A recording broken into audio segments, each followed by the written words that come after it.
नमस्कार. घरोघरी मातीच्या चुलीमध्ये आपण पाहत आहोत. ऐश्वर्याला फोन येतो आणि ती फोनवरती हसून हसून बोलत असते, कारण तिला सारंगसमोर दाखवायचं नसतं. ती बाळासाहेबांशी बोलत असते. बाळासाहेब सांगतात, तुमची मैत्रीण निकिता इथून पळाली आहे.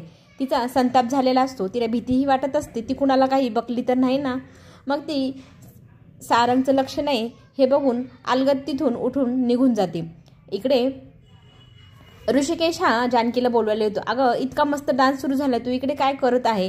तेव्हा ती म्हणते, अहो माझ्याकडे हे पायाजवळ उडून आलेलं दिसते, याच्यावरती काकूंचं नाव आहे, आहेराचं पाकिट असेल बहुतेक, आता मी त्यांच्याकडे नेऊन देते ते. मग ऋषिकेश म्हणतो, हा पटकन चाल, त्यांचा डान्स पण तिकडे चालू आहे. मग तिकडे मस्त डान्स करत असतात नाना आणि सुमित्रा. त्यांना जोडे असतात सयाजी आणि त्याची बायको. त्यांचं छान गोमुसंगतीनं डान्स चालू असतो. सगळेजण त्यांचं कौतुक करतात, इतकं छान नाचतात. इकडे सारंगचे लक्ष देतं, ऐश्वर्या दिसत नाही. मग तो तिला शोधायला जातो. सुमित्रा म्हणते, अखेर मुलांनी आपल्याला नाचवलंच त्यांच्या तालावरती. पण सयाजीराव म्हणतात, आपल्याला आठवणीत राहील, इतकं छान डान्स आपला आज झालेला आहे. मुलीच्या आणि मुलाच्या लग्नाचं कौतुक आपल्याला नेहमी लक्षात राहील. मग जानकी ते आहेराचं पाकिट समजून ते काकूंकडे देते. काकू म्हणते, अगं मला वाचता नाही येणार, तू तरी वाचून दाखव मला, त्याच्यात काय आहे लिहिलेलं. मग ती खोलतच असते. तितक्यात सुमित्रा आवाज देते जानकीला, पटकन इकडे महत्त्वाचं काम आहे. मग ती पाकिट देते काकूंच्या हातात आणि तिथून निघून जाते. इकडं मैत्रिणी आल्या असत्या सुमित्राच्या आणि त्या सगळ्याजणी मिळून डान्स करत असतात. घरोघरी मातीच्या चुली ह्या गाण्यावर मस्त डान्स चौघींचा चालू असतो. ऐश्वर्या तिचं संताप करत असते, कारण तिला निकिता हातातून निसटून गेली आणि आता पुढे काय होईल याची भीतीही वाटत असते. मग तिथे सारंग येतो. सारंगला पाहून ती विषय बदलते. सारंग म्हणतो, इतका छान डान्स झाला आई बाबा आणि सयाजी काका आणि काकूंचा, तू तिथे हवी होतीस, चल आपण डान्स बघूया. मग ती म्हणते, आपला डान्स बाकी आहे, आपण करून घेऊया डान्स. मग त्याच्यासोबत ती डान्स करायला भाऊलीसारखी जाते. इंटरेस्ट तर काही नसतो. नंतर स्वप्न भाऊ लागते, सौमित्रासोबत डान्स करते त्याची.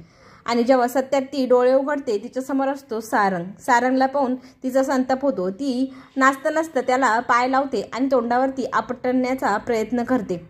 तितक्यात ऋषिकेश आणि जानकी हे बघतात. पाय लावताना बघितलेलं असतं जानकीने. ती पटकन सारंग भाऊजींना सावरते आणि मागं वळून ऐश्वर्याच्या चेहऱ्याकडे बघते. तिच्या चेहऱ्यावरचा एकही भाव हालत नसतो.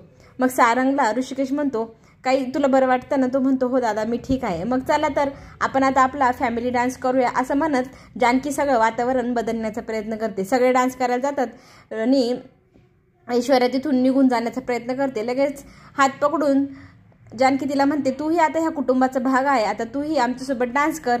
मग सगळेजण डान्स करायला लागतात.